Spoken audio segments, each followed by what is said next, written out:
In this question, we're going to consider a pump. We've got a 1 to 3 scale pump.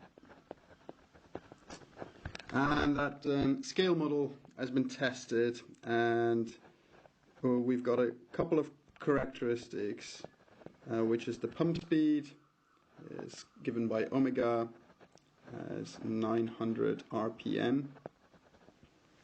Then we've got the pump diameter. I will call that D, and that's given as 125 mil. Then we've got the pressure head.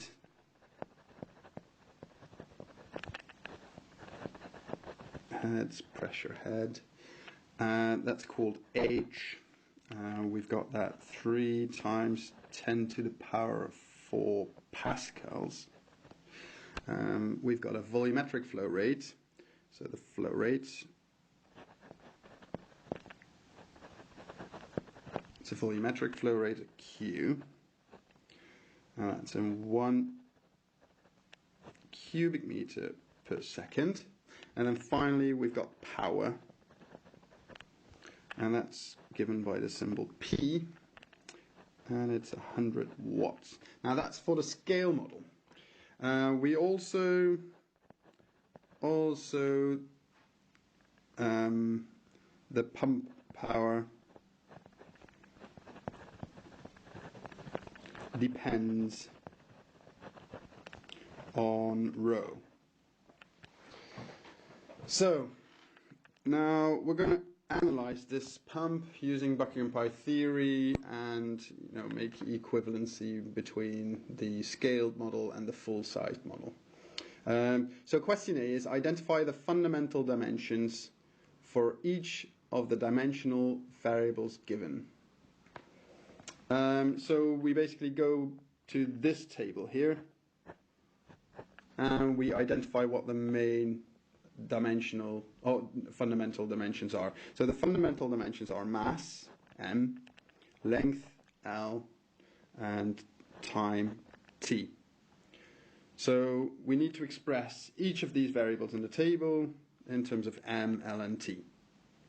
So we start with a 900 RPM. So RPM is rounds per minute. So 1 round is 2 pi per time unit. So pi radians don't have units, so all we're left with is t to the minus 1. Then we've got d is the diameter, that's a length, so that's L. H is a pressure head given in pascals, so anything in pascals is going to be a mass times a length per second, so per time squared, so t to the minus 2. Then we've got Q, and Q is the volumetric flow rate, so that's length cubed per time, so t to the minus 1. And then finally we've got the power, which is watts. And watt is joule per second, so we've got a joule per second, and a joule is a Newton meter per second. And we know what newtons are. So this is Pascal. Oh, I did Pascal wrong. So this should be minus 1. So it's newtons per square meter. So then finally we get for the power Newton meter. So that's Newton is mass, length per time squared. Then we've got length. We multiply times meters. And then we've got a time to the minus 1. So that gives me in total that for power we get mass, length squared per t to the minus 3. Right, so that's question A. Then question B. Question B is, what is the number of dimensionless groups? So the number of dimensionless groups. That will be found if we apply Buckingham Pi theory. Right, so we've got 6-dimensional variables.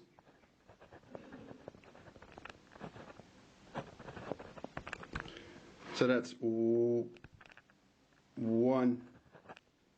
2, 3, 4, 5, and 6. And then we've got 3 fundamental dimensions. So 3 fundamental dimensions. So this Buckingham Pi analysis will lead to 6 minus 3 is 3 dimensionless groups.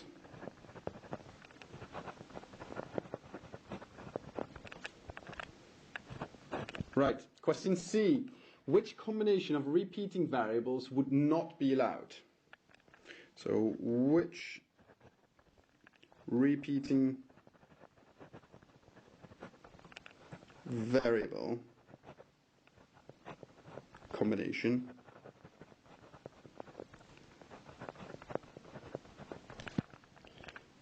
is not allowed? So you need to know which repeating variables to choose. If you choose the wrong ones, your theory will not work. So you cannot choose dimensionless variables that miss out one of the fundamental dimensions. So if we would take the pump speed, omega, then we've got t minus 1. If we would then take d, the diameter, that would be length. If we then take the flow rate, q, then we would have length to the power of 3, t minus 1. So we have these 3 repeating variables, but there is no mass in either of them. So that's a combination that is not allowed. Also, if one of the variables can be constructed, the units for that can be constructed with the other 2, that's not an allowed combination. So we have something, so we can use the brackets here, so that's the. So if we evaluate the pressure head and we multiply that times the flow rate, we are getting the power. So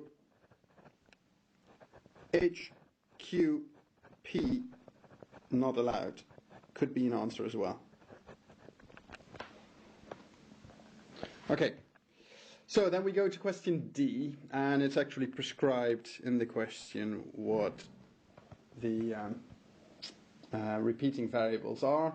So use omega, D, and H as repeating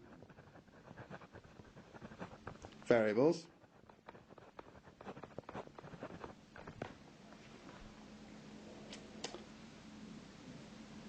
And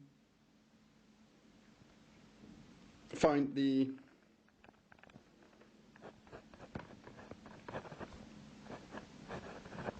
dimensionless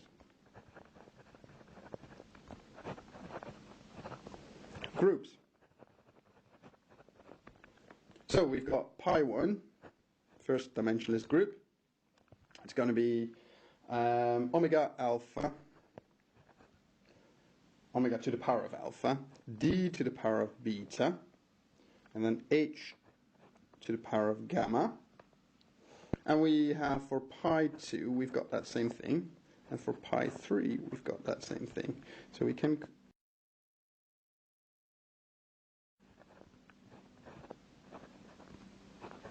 write that down every time it's the same. D to the power of beta, h to the power of gamma. And we need to multiply those 3 variables times the variables that are left.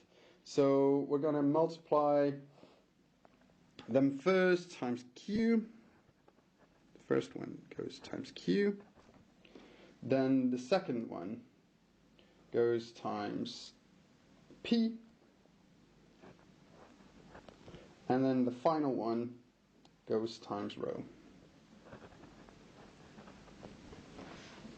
So we've got Q, P, and rho here. And that's the dimensionless groups that we're going to be evaluating. Right, so let's start with the first one, Q.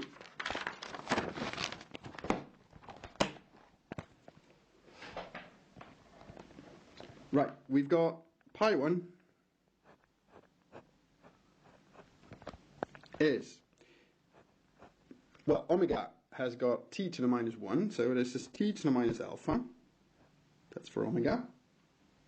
Then we've got L to the power of beta. That's for my D. Then we've got the pressure head, which is M to the power of gamma, L to the power of minus gamma, and T to the power of minus 2 gamma. And then we multiply all of this times the volumetric flow rate, which is length to the power of 3 times a time unit to the power of minus 1. So we get ourselves omega here, omega to the power of alpha. This bit, that's my diameter to the power of beta. This bit is my pressure head, H to the power of gamma. And then we've got our volumetric flow, Q. Right, now we're going to rearrange in terms of T, L, and M. So this is also equal to T minus alpha, T minus 2 gamma, T minus 1, then L to the power of beta, L to the power of minus gamma, and L to the power of 3. And then we look at M, M to the power of gamma, and that's pretty much it. Okay, so now we know that we can merge these three by adding the powers together. So we get T to the power of minus alpha minus 2 gamma minus 1. Then we've got, for the length, we've got ourselves L to the power of beta minus gamma plus 3. Then we've got finally for the mass, we've got the same thing. So we get mass to the power of gamma. And we know that all of this needs to have no dimensions because we're doing Buckingham Pi theory and we're aiming for a dimensionless number.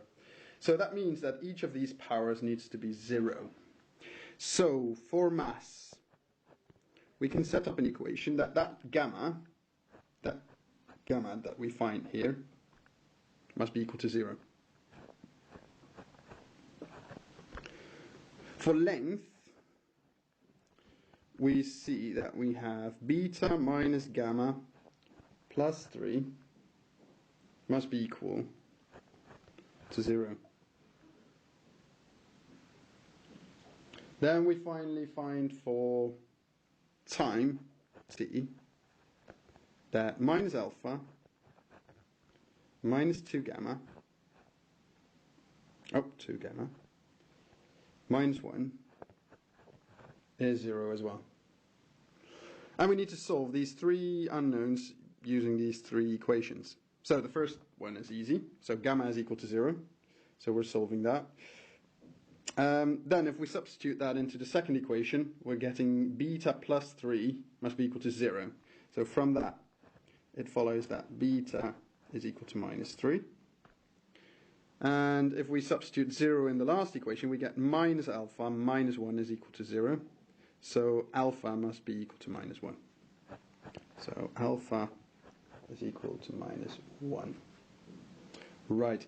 Now we can substitute the expressions or the values that we found for alpha, beta, gamma into the definition for pi 1. So we're going to get pi 1 is going to get omega to the power of alpha.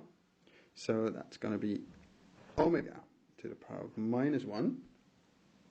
Then we've got d to the power of beta, so d to the power of minus 3. Then we've got h to the power of gamma. That's going to cancel out, so h to the power of 0. And we're multiplying that times q. So we're multiplying this times q. So what we're going to get is q divided by omega divided by d to the power of 3. So that's my first dimensionless number. Right, now we want to go to the next dimensionless number, and that's pi 2. And I'll remind you that pi 2 is defined as omega to the power of alpha, d to the power of beta, h to the power of gamma, and p. Now the great benefit of doing Buckingham Pi theory is that omega, d and h, they come back, they are repeating variables. So that part of those final equations here, on this side, these final equations will have alpha, betas and gammas in them. And that will be identical for these equations. The only part that changed is this 3 here, this minus 1 here, and the 0 that you actually don't see here. So those numbers need to change, but we can keep the alpha, beta and gammas. So we can just write down the equations directly. So for mass, we're going to get gamma plus something, whatever that may be, is equal to 0.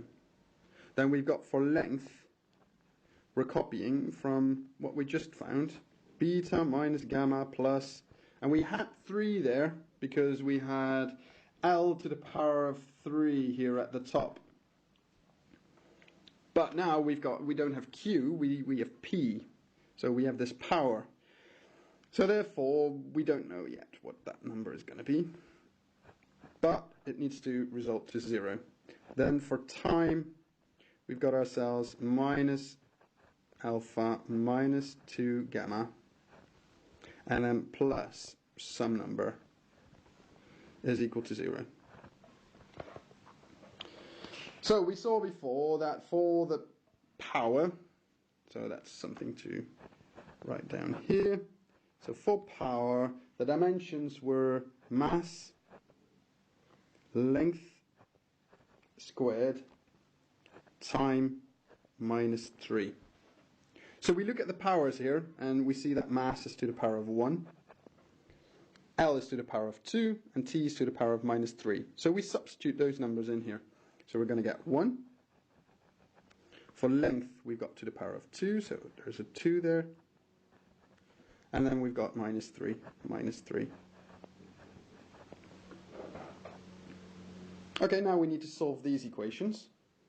And if you solve these equations, 3 unknowns. So we've got this here. Then what we're going to find is that alpha, well, gamma is going to be minus 1. Then if gamma is minus 1, we're going to do beta plus 1 plus 2. So beta is going to be minus 3. And if gamma is minus 1, then we're going to do minus alpha plus 2 minus 3. So that's minus 1 for alpha. So what we're going to get in the end is my pi 2. And this is equal to omega to the power of alpha. Alpha is minus 1. D to the power of beta.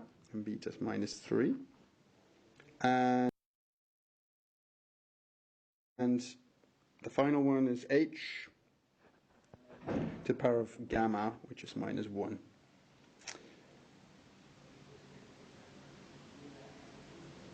And we multiply that times p. Okay, so that's going to look like p divided by omega d to the power of 3 and h.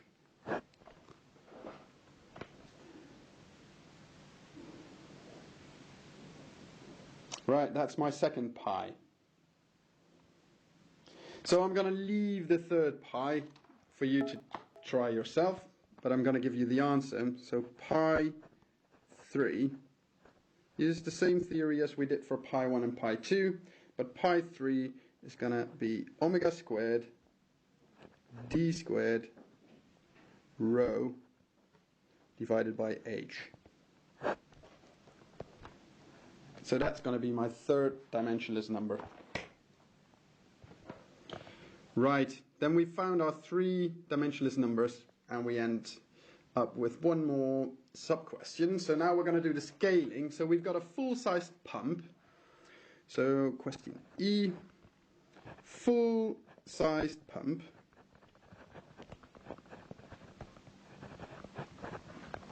And a subscript for F we're going to use for the full-sized pump, as opposed to subscript S for the scale pump. It's run at a speed 3 times lower than the scaled model. So what we can say is that omega S is equal to 3 times omega F. So 3 times the full scale model speed. We also know that it's a 1 to 3 scale model. So we know that there is a relation dF is 3 times ds. Now, determine the required flow rate, power and head if the same fluid is used for a scaled and full-sized model. Right, so we need to get Q, P and H. And we need to get the relation between those for the full-scaled model, for the full-sized model and the scaled model. Right, so let's have a look, because we know that the dimensionless numbers need to be the same for the full-sized and the scaled model in order for the flows to be dynamically similar.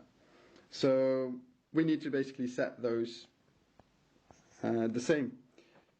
So we've got ds to the power of 3 times omega s divided by qs. So that was my pi 1. That was my first pi. And if we multiply that times the inverse of that pi, then we've got ourselves qf divided by df to the power of 3 omega f. Like that. And this must be equal to 1.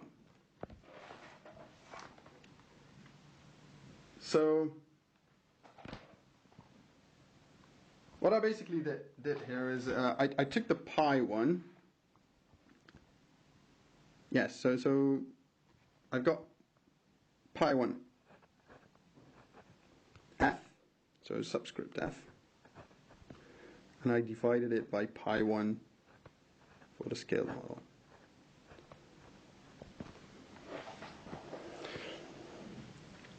Okay, now we can substitute these two relations that we found on this line, and we substitute those into that relation.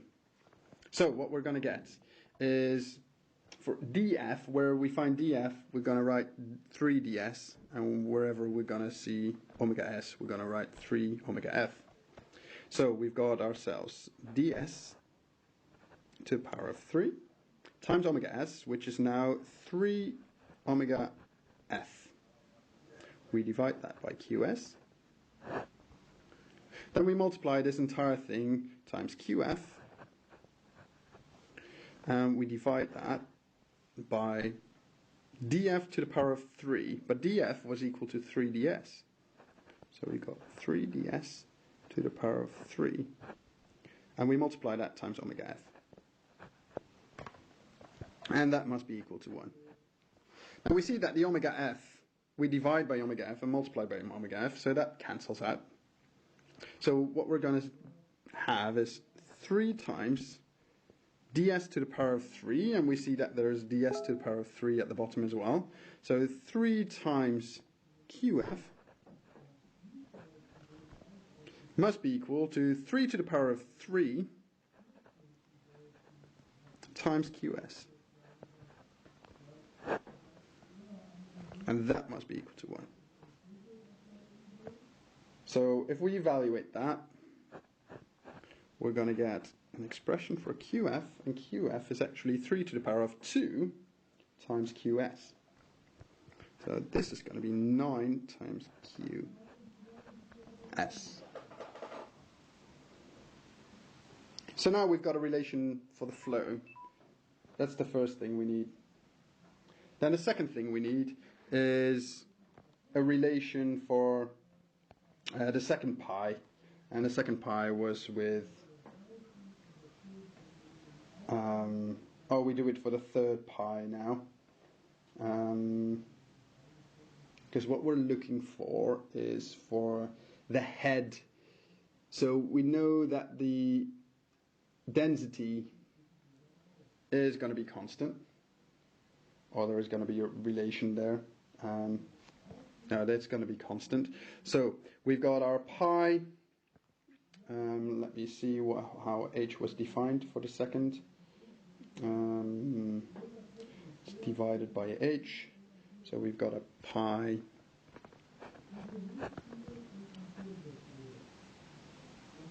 (3) s